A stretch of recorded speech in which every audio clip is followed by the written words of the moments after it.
Joining us now, live and exclusive on India Today, the Chief Coordinator of India's G20, a man who has a content look on his face this morning. I don't know how much sleep Shringla has had over the last several days, but Mr. Shringla, congratulations on a job well done. Were you anxious? Were you nervous in the last few hours? No ended, no consensus heading towards the Leaders Summit, no consensus yet. Give our viewers a sense of all that was happening behind the scenes. Welcome, sir. Thank you, Rahul. And I must say that we had absolutely no doubts about the ultimate conclusions that our summit would reach, for the simple reason that our planning and preparation started well in advance. And given the efforts by our team and the stature of the country and the Prime Minister's own stature, that we would have an outcome document that would reflect the solutions that are necessary to meet the global challenges of the day. I'm very curious to know what happens to the G20. Now that you've got the African Union on board, does the G20 become the G21? Does it stay the G20? How does this work? Well, I think that is a decision for another day. But certainly, I think we are very, very happy that Africa could have a rightful representation in one of the most important global forums. And we do believe that international governance bodies across the board need to reflect the realities of the 21st century. And Africa, as an extremely important continent with 54 countries, tremendous potential for the future, has to have its due recognition. This is also in keeping with our desire to reflect the concerns and aspirations of the global South. As you know, the Prime Minister engaged the countries of the Global South in the Voice of Global South Summit before we took over the presidency. And our efforts within the G20 have been to ensure that the solutions that we seek through the G20 are those that address these concerns of the developing world, and the African Union is an important part of that. Rajdeep has a question for you. Rajdeep.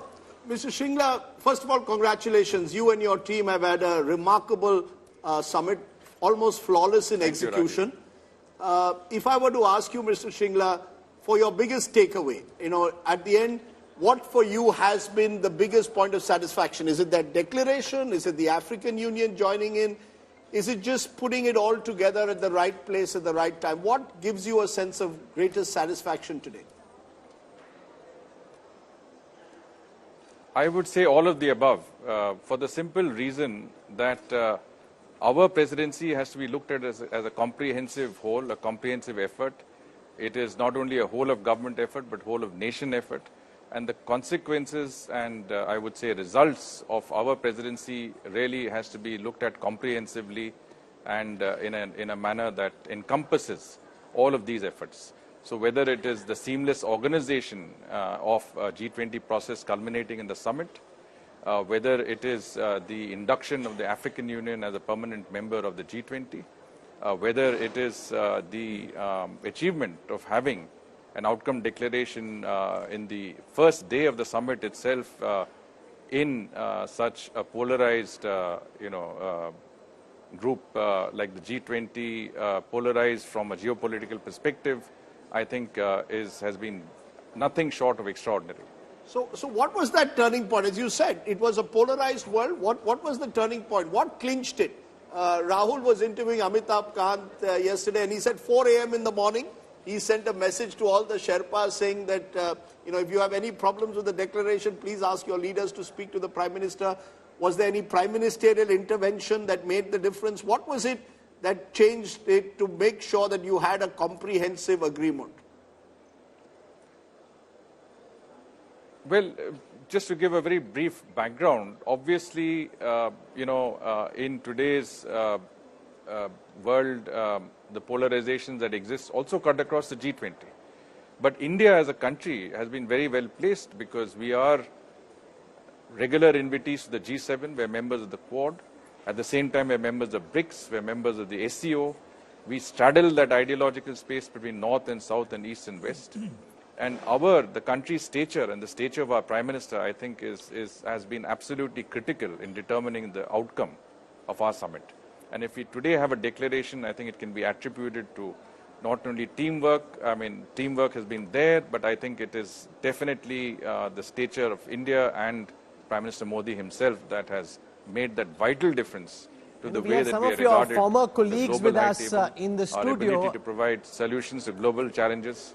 and they've been talking about what a big day this is for the Ministry of External Affairs cadre, the IFS cadre, the fact that a team of young officers have brought together this declaration, tiptoeing around various geopolitical fissures and bringing a consensus which to many seemed quite unlikely.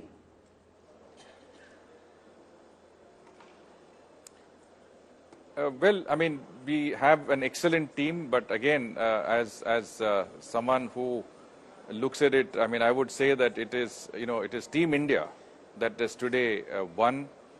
Team India that has, I think, the satisfaction of seeing our country, succeed in providing outcomes on behalf of the G20 under our presidency.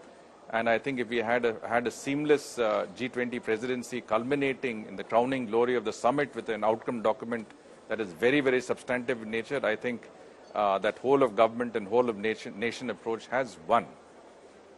How was the approach of the Chinese during the negotiations, given the fact that each of the ministerials that happened since December didn't see a joint statement at the end of it? Was that making you anxious?